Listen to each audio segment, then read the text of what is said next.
voilà, ça fait plusieurs années qu'il y a de l'eau dans le gaz avec Ah Dana bon? White. Voilà.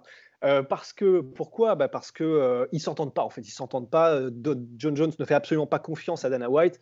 Et d'ailleurs, dans une interview qui avait eu lieu il y a plusieurs années, parce que ça fait plusieurs fois qu'on le dit en fait, hein, il y a eu des problèmes de connexion. Donc il y a plusieurs années de cela, hein, quelque part, il y avait eu une interview avec Ariel Helwani et où John Jones avait dit en fait, moi je ne traite même plus directement avec Dana White, je traite avec les frères Fertitta parce que on s'entend mieux, je leur fais plus confiance. Donc, pour tout ce qui est décision business, en fait, quand je dois parler, je parle avec eux. Donc, ça fait déjà plusieurs années, en fait, qu'ils ne peuvent pas se piffrer avec Dana White. Et plusieurs années qu'il le dit ouvertement, John Jones. Donc là, c'était juste une de plus, en fait. C'était juste une pierre qui se rajoute en plus à tout ce qu'il y avait déjà, ce petit monticule. Hein. Et c'est vrai que là, maintenant, il n'hésite plus, John Jones, Ouais. il n'hésite plus à dire que Dana White est un menteur, que vous n'avez pas, en s'adressant aux autres combattants, vous n'avez pas à vous laisser faire comme Dana White essaie de maintenir cette emprise sur vous.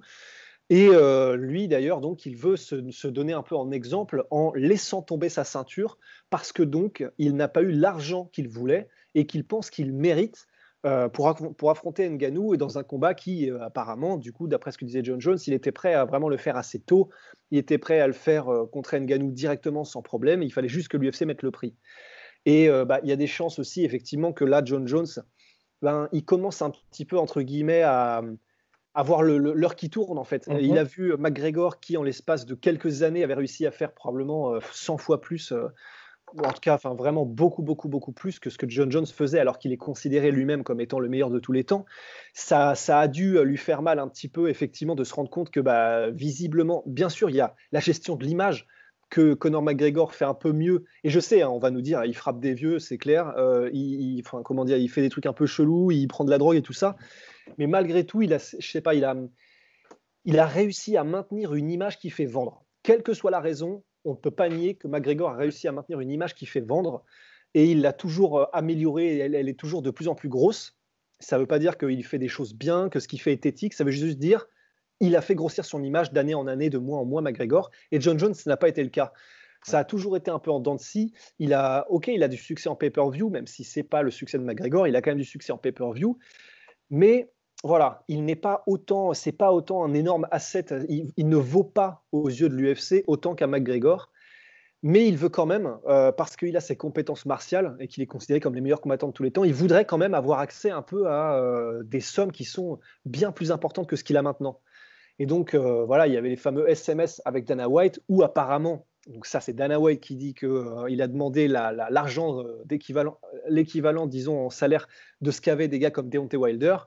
Et c'est là où, en gros, John Jones a pris la mouche en disant mais j'ai jamais dit ça, pourquoi est-ce que tu mens? Donc clairement en le disant, enfin vraiment en noir sur blanc, Dana White est un menteur.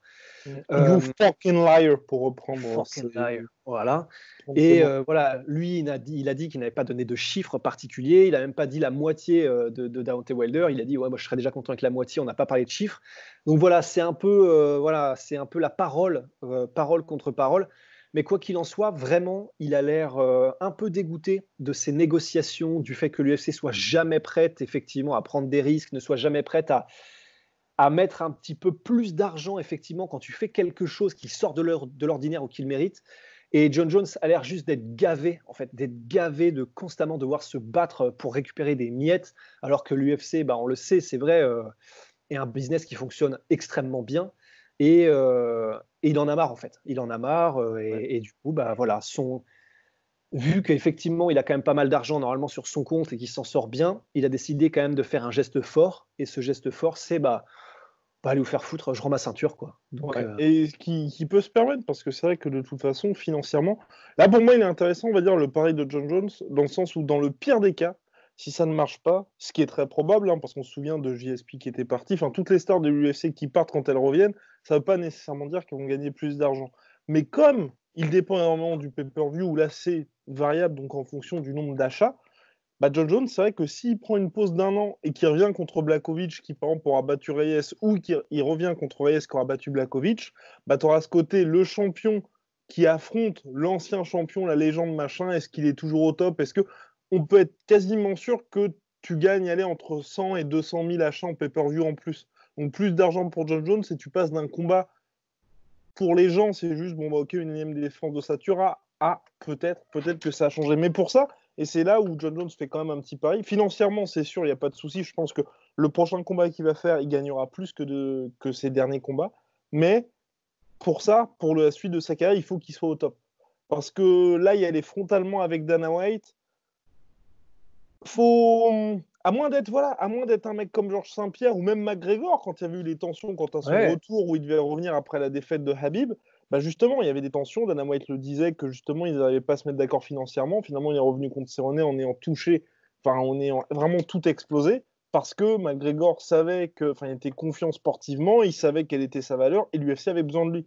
Le truc, c'est ça. C'est si vous êtes en conflit avec l'UFC ou que vous avez des grosses demandes, ne faites pas une Francis Ngannou, à savoir où vous arrivez comme le favori, il y a un climat qui n'est pas forcément le meilleur au monde, et soit vous gagnez, et là vous devenez la superstar, et si vous perdez, par contre, là, Dana White, il va plus vous lâcher. Et pour John Jones, je pense qu'il est dans une situation où c'est clairement la soit il revient, et pour le coup, c'est simple, hein. Si bat Adesanya, bah là, qu'est-ce que John Jones peut dire? Pour moi, il est en fait dans la situation où de l'UFC 214, quand il y avait eu la revanche contre Daniel Cormier. Tu sais, il revenait de sa première suspension d'1 an. Tu avais Dana White qui était en mode bon, bah il revient, bah ça reste un des plus grands, mais voyez, tu vois, tu sais, en mode il revient, mais ça fait quand même chier. Tout le monde, plus ou moins, avait envie qu'il perde parce que comme ça, il pouvait définitivement la fermer et rentrer dans le rang. Sauf qu'il a explosé Daniel Cormier. Explosé. Il l'a mis KO après un combat disputé, mais un KO particulièrement monstrueux. Et ensuite, Dana White, le seul truc qu'il peut dire, c'est bon, bah effectivement, le mec est trop fort. Voilà. Ouais.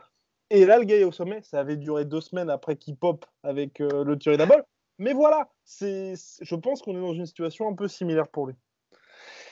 Ouais, une situation un peu similaire. C'est vrai, il me semble que, oui.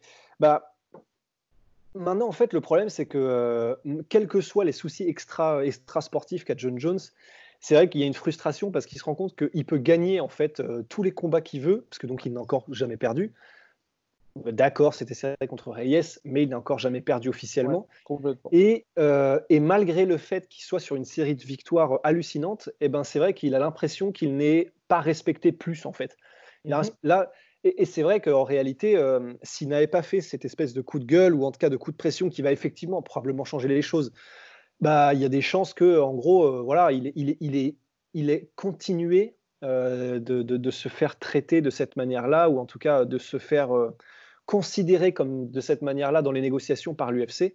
Donc tout ce qui lui restait, en fait, c'est vrai, vu que de toute façon les victoires, ça ne change rien, bah, finalement c'était voilà, de faire quelque chose comme ça qui sort de l'ordinaire, quoi. Donc